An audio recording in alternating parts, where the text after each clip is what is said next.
I'm Amit.TheDentist, and this is my video, Is Tea Good for Your Teeth? Now, we all love tea. It's part of our British culture and tradition. But have you ever sat back and thought, is tea actually good for my oral health? Well, let's put it to the test. In each of these mugs here, we have a tooth. In this mug here, we're going to put hot water in it. This mug here, we're going to put black tea. And in this mug here, we're going to make good old builder's tea. For our first mug, we're going to use just hot water.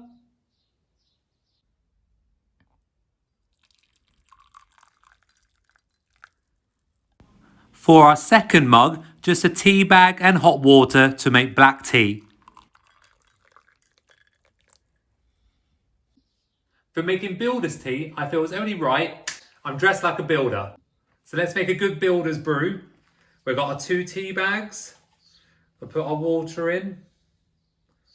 And don't get me started if you should put milk in before or after the water. That's a whole nother debate. And we've got a good old milk.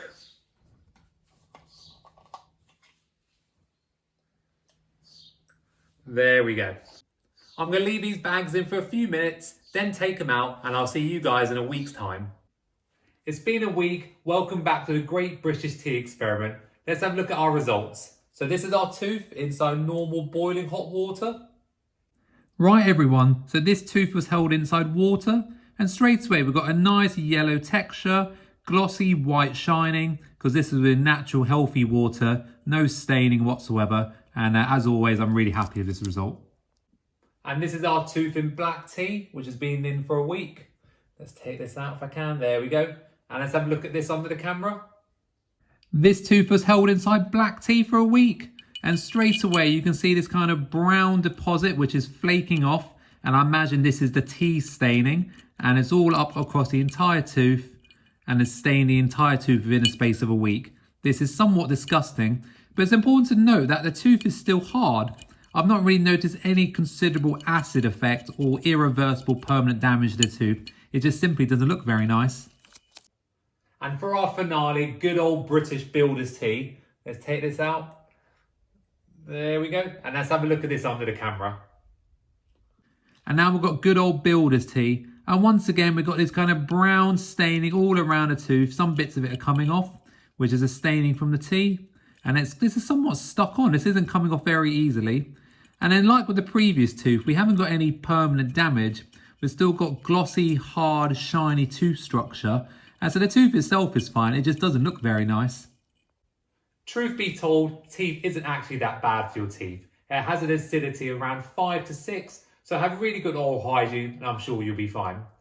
The biggest complaint I usually get is from staining. When people come in with teeth like this, I then have to send them to my hygienist, and after a good clean, their teeth can look like that. However, what I really want to talk about is sugar.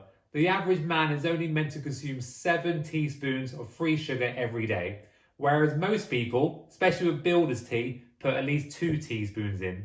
This can quickly add up with all those numerous cups of tea throughout the day, and when you add on top any sweets or fizzy drinks you might have as well, and this will be very harmful. Not to mention our good old friend, biscuits.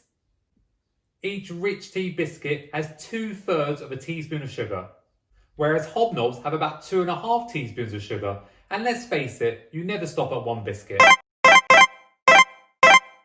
I really enjoy the Great British Tea Experiment. As with everything good in life, it's all about moderation.